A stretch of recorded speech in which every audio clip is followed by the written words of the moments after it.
టిడ్కో ఇళ్లకు సంబంధించిన పెండింగ్ పనులు పూర్తి చేసి దీపావళి నాటికి లబ్ధిదారులకు వాటిని అందిస్తామని రాష్ట్ర పురపాలక మరియు పట్టణాభివృద్ధి శాఖ మంత్రి పి నారాయణ తెలిపారు. ఒంగోలు అర్బన్ డెవలప్మెంట్ అథారిటీకి సంబంధించిన కార్యకలాపాలపై సమీక్షించేందుకు శుక్రవారం ఆయన ఒంగోలు వచ్చారు. ప్రకాశం భవనంలో జరిగిన ఈ కార్యక్రమంలో joint collector R Gopalakrishna, Markapuram శాసనసభ్యులు కందుల నారాయణ రెడ్డి, ఒంగోలు నగర mayor Srimati Gangada Sujatha, deputy mayor Vemuru సూర్యనారాయణతో కలిసి మంత్రి సమీక్షించారు. అనంతరం సంబంధిత వివరాలు విలేకరుల సమావేశంలో ఆయన వివరించారు.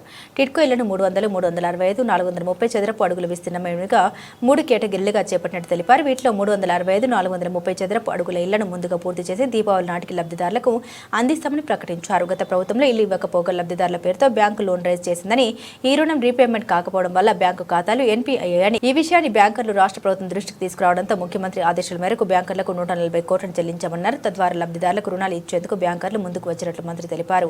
ఇళ్ల నిర్మాణాలను పూర్తి చేసే ప్రక్రియ రాష్ట్ర వ్యాప్తంగా ప్రారంభమైందని, ప్రకాశం జిల్లాలో మరో 15 రోజుల్లో ఎల్ఐఎన్టీ సంస్థ ప్రతినిధులు నిర్మాణ పనులను చేపడతారని ఆయన వెల్లడించారు. గత ప్రభుత్వ హయాంలో రాష్ట్ర వ్యాప్తంగా మిగిలిపోయిన 85 లక్షల టన్నుల చెత్తను అక్టోబర్ 2వ తేదీ నాటికి ఫ్రీ చేసేలా చర్యలు చేపట్టామన్నారు. ఇప్పటికే 40 లక్షల టన్నుల చెత్తను ఫ్రీ చేసినట్టు తెలిపారు. 4 ఏళ్లలో రాష్ట్రంలోని ప్రతి ఇంటికి కుళాయి ద్వారా రక్షిత మంచినీటి సరఫరా చేస్తామన్నారు.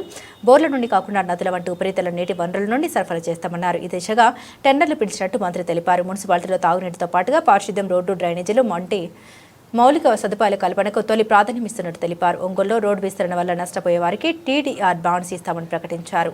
ఈ సమీక్ష సమావేశంలో Ongole municipal commissioner K Venkateswararao, urban development authority అధికారులు పాల్గొన్నారు. ఒంగోలు అర్బన్ అథారిటీ ఏదైతే ఉందో ఈ అర్బన్ అథారిటీ మీద అటు బీసీ అంటే జేసీ గారు, బీసీ గారితో, తర్వాత వాళ్ళ అధికారులతో, అదేవిధంగా మున్సిపాలిటీస్ సంబంధించి వాళ్ళ అధికారులతో, మేయర్ గారితో, వాళ్ళందరితో యాక్చువల్గా ఈరోజు రివ్యూ జరిగింది. దీంట్లో ముఖ్యంగా ఇప్పుడు రాష్ట్రంలో మీకు అందరికీ తెలిసిందే, గత ప్రభుత్వం చేసిన అవకతవకల వల్ల ఆర్థిక వ్యవస్థ మొత్తం కుదేలైంది. 10 లక్షల కోట్ల రూపాయలని గత ప్రభుత్వం 10 లక్షల కోట్లు అప్పు చేసి అయిపోయింది.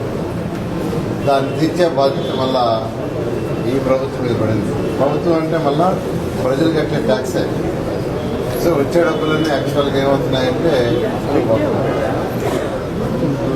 అయినా ముఖ్యమంత్రి గారు వారికి ఉన్న అపార అనుభవంతో ఈరోజు రాష్ట్రాన్ని ఆర్థిక వ్యవస్థను గాడిలో పెట్టారు.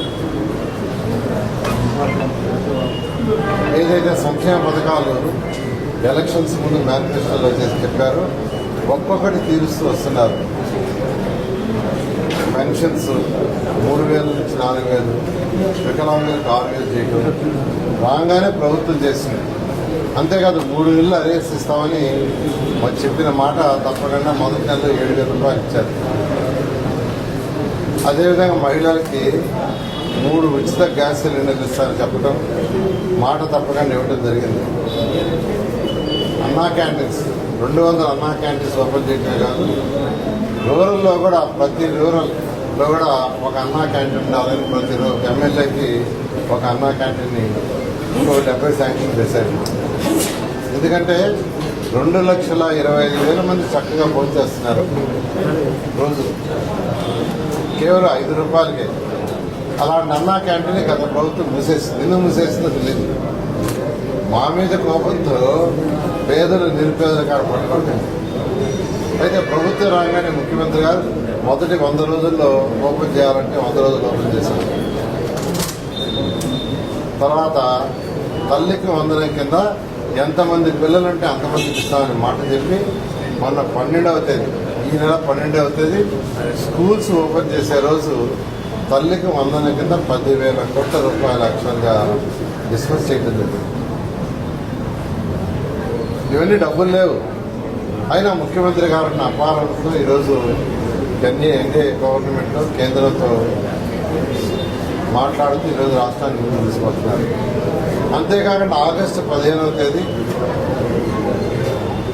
మహిళలకి ఏదైతే మాట చెప్పారో ఉచిత బస్సు ప్రయాణం దాన్ని చేస్తామని అనౌన్స్ చేశారు.